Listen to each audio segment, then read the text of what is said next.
Hi, everybody. I'm immigration lawyer John Khosravi. Thank you for joining us today. It is July 6, 2020. Hope you had a great 4th of July weekend. We're coming live on Instagram, TikTok, Facebook, YouTube, and LinkedIn. We are having technical difficulties. I don't know if you can even hear me right now. Unfortunately, the apps have been having some problems with the audio, with loading, and all these kind of stuff. So we're gonna do our best to try to keep the show going. I know we have a loyal community who's always signing in and coming to watch. So I do want to be there for you, not miss it. I missed one recently. I don't want that to happen again. Just to give you a heads up, we're having a little bit of technical difficulties. I'm checking some stuff up right now, but we'll give it a shot. If not, we'll try to come back again later today or next time. If you can't hear me, let me know. But then again, if you can't hear me, you won't be able to hear me right now. Having said that, the immigration system has had some changes in the last week even, and some updates here and there. So we'll talk about them as the questions start to come in. And so with that, let's start the program. So, something I usually talk about before when we start is about the programs that we have. One is the Ultimate Marriage Green Card Guide, which breaks down the immigration process for marriage and fiance visas. You can download that at marriageimmigrationlaw.com. We also do live free consultations for winners in the process that we do this, the winners of our raffle. So we give away 3 free 15-minute video consultations for those listening to the live show on YouTube and Facebook and TikTok and LinkedIn and Instagram. All you gotta do is like and subscribe and write consultation in the comment section, and my wonderful assistant will choose somebody every 10 minutes or so and we'll fix it up. So the volume is having a problem, unfortunately. I'm not sure why this technical difficulty is happening. I have to come back. Let's see. So, Jordan, you can hear or you can't hear? We'll see what's happening. Unfortunately, I mean, people watching on Instagram and on TikTok could hear me for sure. So what we'll do is I'll answer some of their questions, and then we'll see. So we'll start with TikTok. Okay, no question there. Just say me, please. Okay, we'll keep you in mind. And on Instagram, we have a question. Quality in audio is great. Thank you. Instagram is good because that's on my phone, but Facebook and YouTube and LinkedIn are all online. Those are the ones that have problems. M. Khalif says, how long is the N400 taking for New York? It varies dramatically. It could be 3-4 months. It could be, could be a year. Really, when it comes to citizenship in most applications, it's really hard to estimate. New York has sped up stuff. They're working pretty fast. New York and Los Angeles are the faster offices. I've even got marriage green card case done like 3-4 months recently in New York. But unfortunately, it does take a while for that to work out. So keep the questions coming. Unfortunately, TikTok, fortunately, YouTube, we can hear. Oh, thank you so much. I appreciate that. It's a little hectic. You got a live show and all of a sudden you got to jump in. So let's just keep the questions coming, hopefully on LinkedIn and on Facebook, another place you can hear as well. I think it's just an internet thing. Been working with AT&T internet people. Unfortunately, they're not doing a good job. So put them on blast. They make life hard when they can. Felix asks, what about Missouri? How long does the M400 take? I don't have on hand every single field office and how long their cases take. And it's different for every case. So I really can't get into timelines like that. We have a question from Fatih. Says, green card holder goes out of the United States, even she has conflicts with her U.S. citizen husband. In absence of wife, can he cancel her citizenship? The question doesn't fully make sense when you post it, but essentially if a person has a green card, the only reason it will get canceled is if the government takes it away or prevents you from getting citizenship. The government does it. So that's if you commit crimes, if you commit some sort of fraud or something like that. There is this unfortunate abuse that happens where spouses of green card holders who are getting green cards get threatened by their green card holding or citizen spouse who's given them the immigration status. And in that kind of case, there's nothing they could do. They can make it hard potentially by giving false information to the government, saying you're lying or doing some sort of crime or something like that. But in reality, that by itself shouldn't be something that's going to stop you. You just got to be prepared for that. And Khalib says, my situation is my I-751 is pending in September. Citizenship timeline is completing. You really should contact the immigration lawyer in private to talk about. It's too detailed to talk about here. And Wolf John asks, hello, I'm on a J1 visa holder. Can I change to an F1? Well, a J1 potentially may be able to switch to an F1. There are problems. The change of status is going to take forever. So sometimes leaving and getting F1 visa is better. Also, as a J1 holder, you may be subject to what's called the J1 2-year home residency requirement. And that means you have to go back to your home country for 2 years and to stay there. Now, the F1 is not particularly blocked. You're not particularly blocked from getting an F1 student visa if you're subject to the 2-year home residence requirement, but you are blocked from doing change of status. So going from a J cultural exchange visitor visa to an F1 student visa can't happen in the United States. You have to leave the U.S., get a visa, and come back if you are subject to the 2-year home residency requirement. You know, switching F1 could take a year or something like that, and your school could fall behind. So if you're from a country where it's not as much of a headache to go through the visa processing, that's probably the way to go. I'm having a lot of issues right now. The internet's like restarting and stuff like that. Hopefully y'all could catch it. And it's unfortunate, you know, when you go live, that happens. We have another question from Henry. And he asked, Mr. John, can you tell me why it can be so important to maintain F1 student status while being in process of adjustment of status, married to a green card holder? You don't need to maintain status in the sense that you could drop out of school if you are married to a green card holder. Your case is already filed. Your Form I-45 is pending. You can't do other violations, but you can end school and maintain if the adjustment is good. Now, what happens is if your case is ultimately denied and they say that your marriage was real or some other issues, and then you're out of status completely. So it's preferable that you maintain the underlying F1 status until you get the green card. But some people just don't want to go to school anymore, and that's that. And here you go. The exact situation is if I'm not an F1 anymore, and just in the status that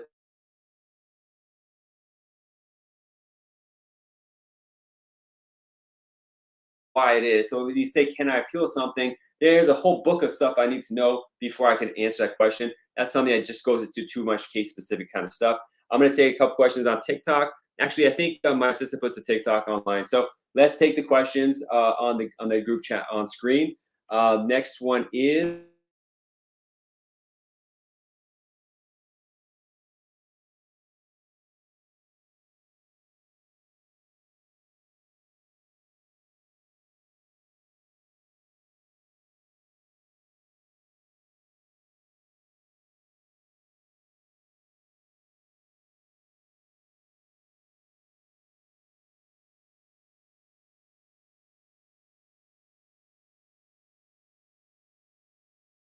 And I think we're back. So Movie Canon says dad filed for green card renewal. It's been a year, nothing has happened.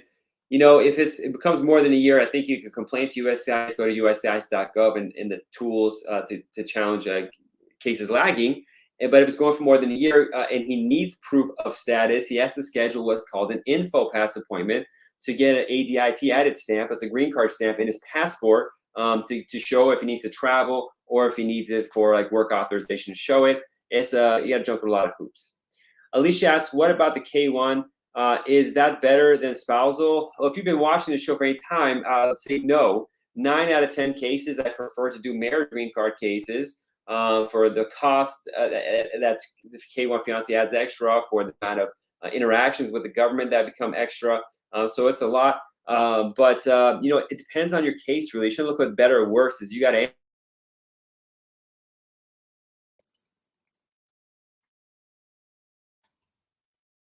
And so, yeah, when you're talking about the spousal visa, you really got to make that decision. DQ asks, my son entered on an IR2 visa while he was over 21. Does he have to wait 5 years before he can apply for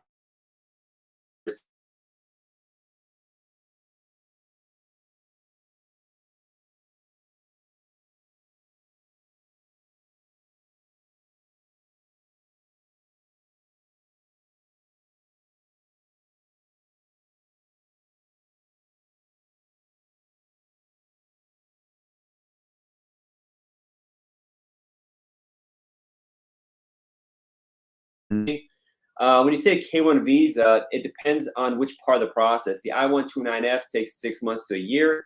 The embassy portion could be a month, it could be a year, depends on which embassy you're dealing with. And then once you arrive, you know, you go through adjustment status.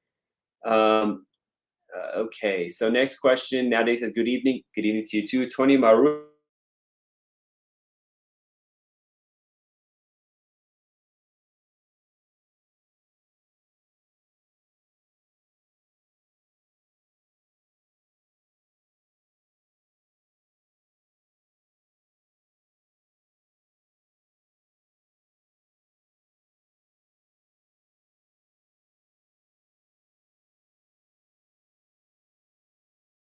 So is that bad or good? What's going on?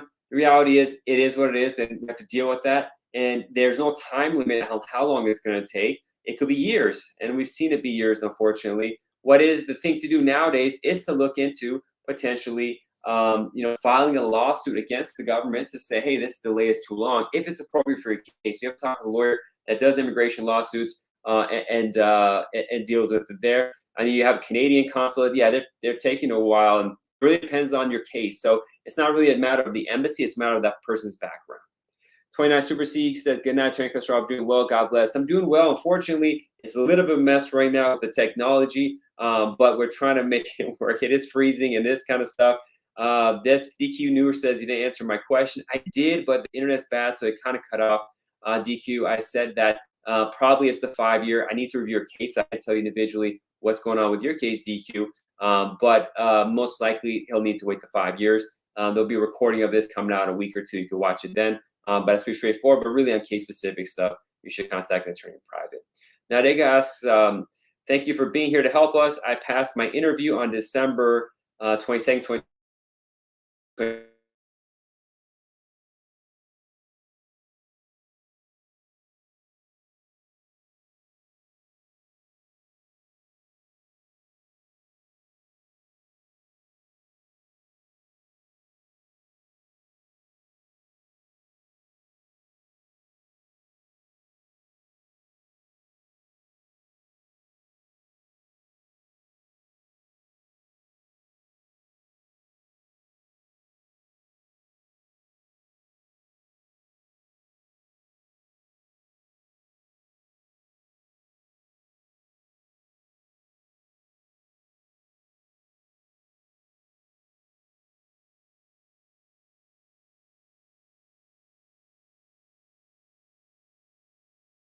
Mess right now with the electronics that are happening.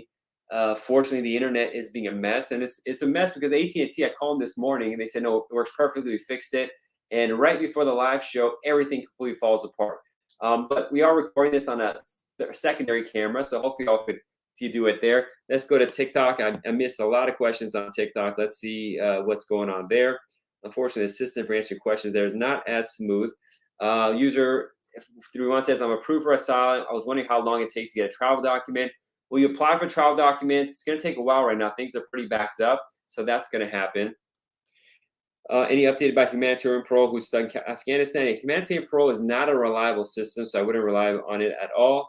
How much does it cost for a FOIA? Basic FOIA is just free unless you're doing a hardcore FOIA. Depends on what kind of a FOIA is. A Freedom of Information Act request. This is requesting documents from the government. For most immigration stuff, it's free. It depends on which agency. So if you do a FBI FOIA, they charge, I don't know, $16. But the rest of the agencies are free. But all of a sudden, if you ask for some complex stuff like entire policies related to immigration, that's going to be a car they're going to bring a dump bunch of paper at your house. And that's going to cost a lot. Salu says, I've been waiting for the N400 and interview since last year. I also put a search, we got nothing. You got to kind of waiting a year for N400 is not a big deal, unfortunately. So that's that. Let's see. Next question. How do I get my original doc from USCIS? Well, you should never give your original documents to USCIS. Unfortunately, people who file a case on their own don't know that and get stuck with this kind of issue of trying to get the documents. There's a formal form you can request for your documents. I don't remember the name of the form because I never have to use it. But if you have documents originals you gave, you submit this form. You just type in Google, it'll come up original forms, USCIS form, and original documents, UIS form, something, and you make the request, and hopefully that works out. But that's the best we can do there. Singh says, I applied for adjustment of status in April 2020 in a family-based adjustment case. I'm still waiting in California. So you really got to talk with an attorney in private to see why your case is taking that long. Can we remove conditions with DUI tickets? Maybe. We have to see the whole case on DUI. Is there any victory in mandamus? Not always. Usually they just settle, but I mean, any victory is too strong a word to use in immigration, so we can't do that one. Let's jump back to some other questions on YouTube. Let's see, man, what's going on here? Unfortunately, we have a lot of regular viewers in here too. The internet is a mess, so we're shutting in and out on Instagram, on TikTok, on various social media pages. I mean, just Instagram completely stopped. Let's end it and restart it. But sometimes technical difficulties happen. Unfortunately, I got to go and yell at AT&T and be on the phone with them for another hour. Complete waste of time. But at the same time, the ability to reach out and touch people from across the globe is a blessing, and it's a crazy thing. So it's good that it's there. Some apparent Andrew saying solar flares from the sun. Cell phone reception is also affected. Here on the East Coast all day, I was told it was solar flares. So damn, I hope. Well, that's crazy stuff. But yeah, that's just the insanity of it all. So we're back on Instagram, on TikTok. We're back too, I think, and hopefully we didn't lose a lot of people. Usually have like 50 people. I think a lot of people just got frustrated left. I understand that. But much like the immigration system, the internet system is not always reliable. Maybe the internet's a little more reliable than the immigration system. But things are speeding up. I have some good news. The U.S. Embassy in India said that it will be fully staffed and operating by September. So this is wonderful because India is one of the countries that had the biggest backup in processing, as you know, the numbers and EB cases and marriage cases and employment cases, marriage cases. It put a lot of pressure on that embassy. So they're going to start moving things like normal, but you can imagine there's a huge backlog of cases that are just piled up. So it's still going to take some time for things to move forward there. But it's good news. ICE is going to start moving forward, whereas it has not in the last 2 years or so. Pakistan, not much good news. Still, everything is lagged. Iranian cases, the U.S. Embassy Armenia has been a little better than it has been. So it's tough. But 29 supersedes as India has serious backlogs. I'm glad that I'm happy for them, meaning it's getting better for them. Yeah, it's going to be a godsend. I have so many cases. Poor people want to work. They want to get these H-1B visa stamps, and they just can't get it going. It's a mess. Nepali asks, hi, sir, what if I move to another state for work, but my wife still lives in our old state? Can I still file for U.S. citizenship in 3 years under marriage-based, or can't I? You're supposed to be married and living with, cohabitating with your spouse. I'm not sure if there's an exception for work. It probably isn't, but I'd have to look that up off the top of my head. I would go on the side of probably not, because the requirement has to be living together at the time of filing. So maybe if you could hold on in there and file the case, I think after filing, maybe you'll live separately. But that's something I have to look up to be sure. I don't have it off the top of my head. But if you look up the USCIS policy manual on naturalization and the 3-year requirement, they'll be there. I have to read through some stuff, but it'll be there. It's on the internet. You catch it. Jazz Singh on TikTok app, USCIS keeps sending the same RFE for my parents' I-485. This time they underline, they did underline I-864 needs to be filed completely incorrectly. So we get this a lot when you do an adjustment of status, a green card case in the United States with form I-485. You also need to submit a form I-864. And so with that, I-864 is one of the most complicated ones I've found for people who are doing the case themselves because of the way the case is designed. And a lot of times they make mistakes that requires an RFE, request for evidence, where the government asks more information. Having said that, I'll say it several times where we send everything and USCIS sends a request for evidence for things we've already sent them. So, unfortunately, that's it. Just make sure you do your best and you document that you sent everything correctly. Probably better to hire a lawyer at this point, but it's up to you. And then you just try to get it and get it in and keep records. And if it's denied, you could challenge them on that. So that's the best thing to do there. Napoli says, thank you, you're welcome. The Nega says, the system freezes, and I'm here to answer my question. I passed my interview since last December 2021. I'm still waiting for the answer. What can I do, please? Well, you need to escalate it by calling USCIS, sending letters to the officer, to the section chief, to the director, and maybe threatening a lawsuit for an APA lawsuit for delay if it doesn't work out. So you don't get your oath ceremony, and that's possible. So that's that. Alejandro asks, if pursuing a PhD get me residency? No, the U.S. does not have a program where if you get higher education, it leads to residency. You have to independently be able to do residency. However, and I have a lot of videos of this on my YouTube page where I spoke at Harvard and at different universities, at USC, where I talk about the process for someone like you who's getting a PhD,